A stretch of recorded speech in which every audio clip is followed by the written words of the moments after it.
العالمين الصلاة والسلام على رسوله الكريم سيدنا محمد وبارك وسلم وعلى آله وأصحابه أجمعين وبارك وسلم تسليما كثيرا أما بعد. بسم الله الرحمن الرحيم. يا أيها الذين آمنوا ادخلوا في السلم كافة.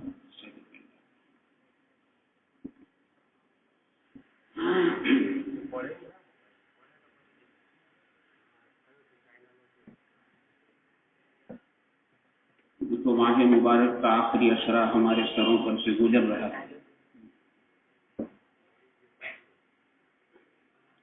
یہ جہنم سے چھٹکارے کا اشرا ہے. ہمارے حضرت کی یہ بات ہے کہ ہمیں اس کا استحضاء رہنا چاہیے، دھیان رہنا چاہیے کہ جہنم سے چھٹکارے کا اشرا ہمارے سروں پر سے گزر رہا ہے، اور یہ پورا منتہا ہے، پوری محنت کا منتہا یہ ہے اللہ تعالیٰ ہمیں جہنم کے دکھ دینے والے عذاب سے بچا لیں اور اللہ تعالیٰ ہمیں جنت کی نعمتوں میں ٹھکانہ دے دے. بس یہ منتہا ہے ہمارا.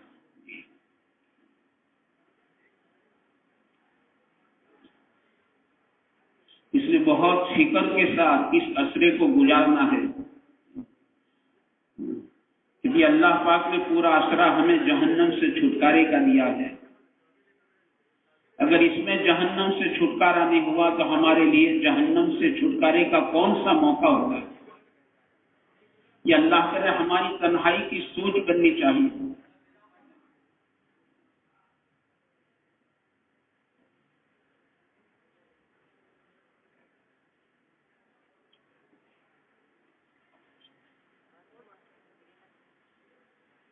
اس لیے ہمارے بزرگوں کا اس کا اتنا استحضار تھا. حضرت جنید بغدادی رحمۃ اللہ علیہ،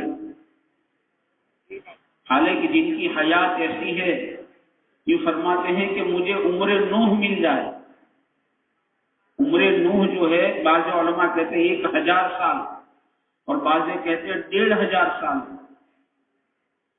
حضرت جنید یہ فرماتے رحمۃ اللہ علیہ کہ مجھے عمر نوح بھی مل جائے نا تو میں ایک وظیفہ نہیں چھوڑوں. جن کی زندگیوں میں اہتمام ایسا ہے اعمال کا، جن کی سکرات کا عالم یہ ہے کہ سکرات پر کسی نے کلمہ تلقین کیا تو آپ نے آنکھ کھولی اور آنکھ کھول کر یہ فرمایا کس نے کلمہ تلقین کیا؟ میں تو زندگی بھر اس کو بھولا نہیں کہ اس وقت مجھے یاد دلانا پڑے. جن کی سکرات ایسی ہے بتاؤ زندگی کیسی ہوگی؟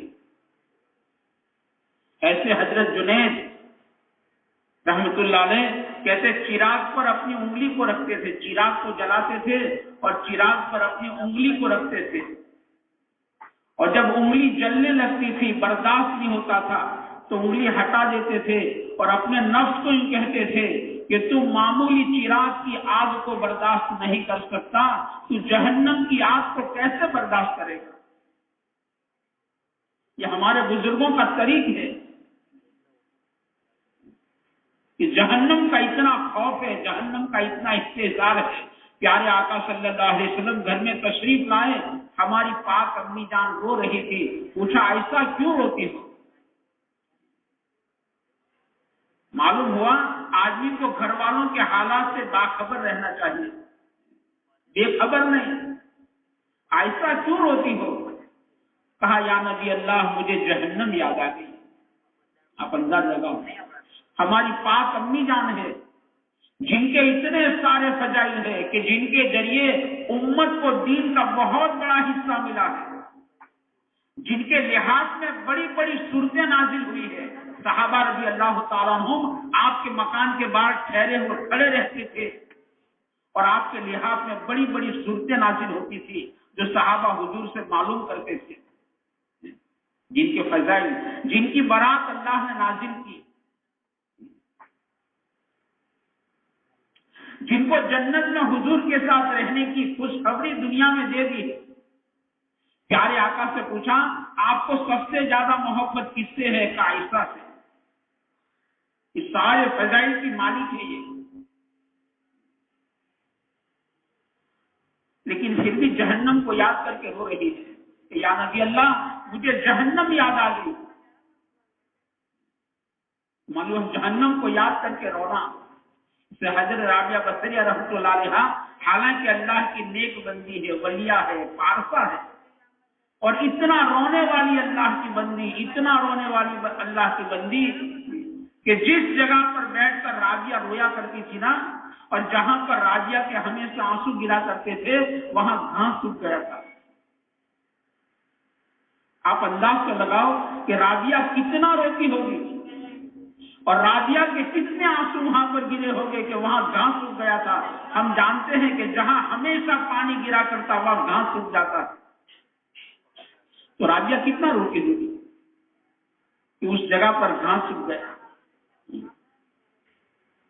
یہ ہمارا چلنے کا راستہ ہے. ایک مرتبہ آپ کے سامنے بنی ہوئی مرغی، جس کو ہم تندوری مرغی کہتے ہیں، تندوری مرغی تو ہم بھی کھاتے ہیں نا، حضرت رابعہ کے سامنے رکھی گئی. کہتے حضرت رابعہ اس بنی ہوئی مرغی کو دیکھ رہی ہے، رو رہی ہے، دیکھ رہی ہے، رو رہی ہے. کسی نے کہا کہ رابعہ یہ رونے کا موقع نہیں تھا، اتنی اچھی نعمت آپ کے سامنے رکھی گئی، آپ کو کھانا شروع کرنا چاہیے. رابعہ تم نے تو رونا شروع کر دیا. آپ دیکھو حضرت رابعہ کا جواب تو دیکھو. حضرت رابعہ جواب میں یوں کہتی ہے کہ بہن یہ مرغی ذبح کی گئی، اس کی جان نکل گئی اور اس کو دنیا کی آگ میں سینکا گیا اور پھر میرے سامنے رکھا گیا ہے. بہن اگر اللہ پاک نے رابعہ کی مغفرت نہ فرمائی، اللہ پاک نے رابعہ کے گناہ کو معاف نہ فرمایا، تو اس رابعہ کو دنیا کی آگ سے 70 گنا تیز آگ جہنم کی، اس آگ میں رابعہ کو زندہ جلائی جائے گی. رابعہ کا کیا ہوگا؟ ہمارا تو راستہ، ہم راستہ بھول گئے. آدمی بھول کر اپنی موت کو یاد کرتا، قبر کو یاد کرتا، جہنم کے دکھ دینے والے عذاب کو یاد کرتا. اس لیے اللہ کے پیارے حبیب صلی اللہ علیہ وسلم نے جنت کو بھی بہت کھولا، جہنم کو بھی بہت کھولا. اتنا شاید کسی نبی نے نہیں کھولا جتنا ہمارے پیارے نبی صلی اللہ علیہ وسلم نے جنت اور جہنم کو کھول کھول کر امت کو سنایا. اور ہمیں اس کی تعلیم دی ہے، خاص رمضان کے مہینے میں اس کی تعلیم ہے. جنت کا سوال کرو اور جہنم سے پناہ مانگو. اللہم انی اسألک رضاک والجنہ واعوذ بک من غضبک والنار. یا اللہ میں جنت کا سوال، تیری رضا کا سوال کرتا ہوں، تو راضی ہو جا. اس لیے کہ اللہ کی رضا کا انجام جنت ہے، جس لیے جنت کا دوسرا نام مقام رضا ہے. کہ رمضان کا خاص وظیفہ ہے. بہت تھوڑے دن رہ گئے. ہمارے پیارے نبی صلی اللہ علیہ وسلم نے شعبان کی آخری راتوں میں اپنی امت کو وظیفہ بتایا. کوئی پیر صاحب کا وظیفہ آدمی کتنا اہتمام کرتا، کسی مولانا کا وظیفہ آدمی کتنا اہتمام کرتا. یہ تو ہمارے پیارے آقا صلی اللہ علیہ وسلم کا اور خاص رمضان کا وظیفہ ہے کہ اللہ سے جنت کا سوال کرو. اللہم انی اسألک الجنہ. یا اللہ میں جنت کا سوال کرتا ہوں، یا اللہ میں جہنم سے پناہ مانگتا ہوں کہ جہنم سے مجھے پناہ دے. ہمارے حضرت فرماتے ہیں کہ جو بندہ جو ہے نا اللہ سے بار بار جنت مانگتا، بار بار خوب مانگو. اللہ کی ذات ایسی ذات ہے، وہ سینکڑوں ماؤں سے زیادہ مہربان ہے. بندہ کسی چیز کو بار بار اللہ سے مانگتا، اللہ کو پیار آتا ہے. بچہ کسی چیز کو ماں کے پاس بار بار مانگتا ہے، ماں جھلک دیتی ہے اسے کہ بار بار مانگتا ہے. اللہ سینکڑوں ماؤں سے زیادہ مہربان ہے کہ بندہ بار بار کسی چیز کو اللہ سے مانگتا بار بار.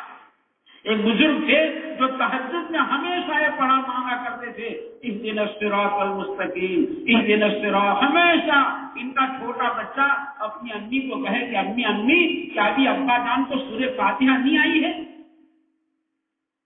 بار بار مانگنا، اللہ کو پیار آتا. یہ شان ابدیت ہے، بار بار مانگو اس سے. جنت کا سوال ہمارے حضرت فرماتے ہیں کہ جب بندہ بار بار جنت کو اللہ تعالیٰ سے مانگتا ہے، یا اللہ جنت کا سوال کرتا ہوں، جنت کا سوال کرتا ہوں. کہتے جنت اللہ پاک کو درخواست کرتی ہے کہ یا باری تعالیٰ یہ فلاں بندہ بار بار مجھ کو تیرے پاس مانگتا ہے، یا اللہ تو مجھے اسے دے دے. جنت اپیل کرتی. حضرت ہمارے آگے فرمائے کہ بندہ بار بار جہنم سے پناہ مانگتا ہے، یا اللہ جہنم سے پناہ دے دے، جہنم سے چھٹکارا دے دے. بار بار تو کہتے ہیں جہنم بھی اللہ تعالیٰ سے درخواست کرتی ہے، اے باری تعالیٰ فلاں تیرا بندہ بار بار مجھ سے پناہ مانگتا ہے، بار بار مجھ سے پناہ مانگتا ہے، چھٹکارا مانگتا ہے، یا اللہ تو اس بندے کو مجھ سے چھٹکارا دے دے، مجھ سے پناہ دے دے، چھٹکارا دے دے. جہنم اللہ پاک سے کہتی. یہ اسرا میرے دوستو اسی کا ہے، جہنم سے چھٹکارا. اللہ نے 10 دن دے دیے اور اللہ پاک نے 10 راتیں دے دی. یہ ہمارا بہت بڑا مسئلہ ہے. اللہ ہمیں صحیح معنوں میں اس کا فکر عطا فرمائے. اللہ تعالیٰ ہمیں اس کا صحیح معنوں میں غم عطا فرمائے. اللہ تعالیٰ ہمیں اس کا یقین عطا فرمائے، اس کا یقین عطا فرمائے. اس اللہ کے پیارے حبیب صلی اللہ علیہ وسلم نے ایک مرتبہ جہنم کو بیان کیا، جہنم کا بیان کیا. کہتے ایک نوجوان اس کی چیخ نکل گئی اور چیخ نکل کر زمین پر گر گیا اور اس کی روح نکل گئی. پیارے آقا نے فرمایا کہ جہنم کے خوف نے تمہارے بھائی کے کلیجے کے ٹکڑے ٹکڑے کر دیے. جہنم اس کو کہتے ہیں. ایک بڑے میاں پیارے آقا کی خدمت میں حاضر ہوئے، پوچھا یا نبی اللہ جہنم کا پتھر کتنا بڑا ہے؟ اسے جب قرآن نے یوں کہا کہ جہنم کا ایندھن انسان اور پتھر ہے، جہنم کا ایندھن انسان اور پتھر ہے، تو اس بڑے میاں نے پوچھا یا نبی اللہ جہنم کا پتھر کتنا بڑا ہوگا؟ پیارے آقا نے عجیب بات فرمائی، یوں فرمایا بڑے میاں دنیا کے سارے پہاڑوں کو جمع کر دو. ذرا تصور کرو، یہ کوئی سرسری بات نہیں ہے. ہماری تنہائیوں میں سوچنے کی چیز تو قسم خدا کی یہ تھی. اب اس کو سوچتے، یہ یقینی چیز ہے. دنیا کی زندگی قسم خدا کی یقینی نہیں ہے. دنیا کی زندگی تو بے بھروسہ ہے، بے پایدار ہے، بے بھروسہ ہے. یہ کوئی یقینی نہیں ہے. پتہ نہیں چراغ کب گل ہو جاتا ہے، پتہ نہیں کون سی گلی میں شام ہو جاتی ہے. یہ تو بے بھروسہ زندگی ہے جس کو پیارے آقا نے اس انداز سے فرمایا. حالانکہ آپ نبیوں کے امام ہیں، آپ سچوں کے سچے ہیں، آپ نے دنیا کی زندگی کا بے پایدار ہونا اور بے بھروسہ ہونا عجیب انداز سے سمجھایا. یہ سمجھایا کہ میں آنکھ کی پل جھپکنے تک مجھے زندگی کا بھروسہ نہیں ہے. یہ تو اتنی بے بھروسہ زندگی.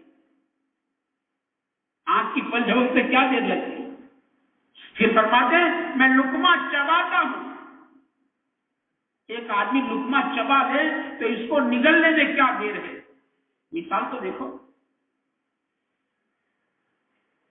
میں لقمہ چباتا ہوں، اس کو نگلنے تک مجھے میری زندگی کا اعتماد نہیں ہے. پھر آگے فرماتے ہیں میں پانی کا پیالہ پینے کے واسطے اٹھاتا، اس کو واپس رکھنے تک مجھے میری زندگی کا بھروسہ نہیں ہے. دنیا کی زندگی کا بے بھروسہ ہونا اللہ کے نبی نے اس انداز سے سمجھایا. تو زندگی تو بے بھروسہ ہے، لیکن موت یقینی چیز ہے نا. اسے قرآن کریم نے ایک مقام پر موت کو یقین کہہ دیا ہے. حتی یاتیک الیقین، یہاں یقین سے مراد موت ہے. تب موت اتنی یقینی چیز ہے کہ اس کو یقین قرآن کریم یقین کہہ دیتا ہے. حتی یاتیک الیقین، یہاں تک کہ تمہیں موت آ جائے. موت کو قرآن نے یقین کہہ دیا. اس لیے بعض مسائل کے وہاں اس کا طریقہ ہے موت کا مراقبہ کرو. موت کا مراقبہ، موت کا مراقبہ. ابھی ہمارے حضرت نے موت کا مراقبہ کرو، موت سے غافل نہیں ہونا. میں حکم دیا موت کو کثرت سے یاد کرو. اسے پوچھا یا نبی اللہ کیا دلوں کو بھی جنگ لگتا ہے؟ ہاں کا دلوں کو بھی جنگ لگتا ہے. جیسے لوہے کو جنگ لگتا ہے نا، یہ دل کو بھی جنگ لگ جاتا ہے. دل اللہ نے بہت نازک بنایا. کیا خیال ہے آنکھ میں معمولی تنکا گر جاتا، آنکھ میں معمولی تنکا گر جاتا ہے،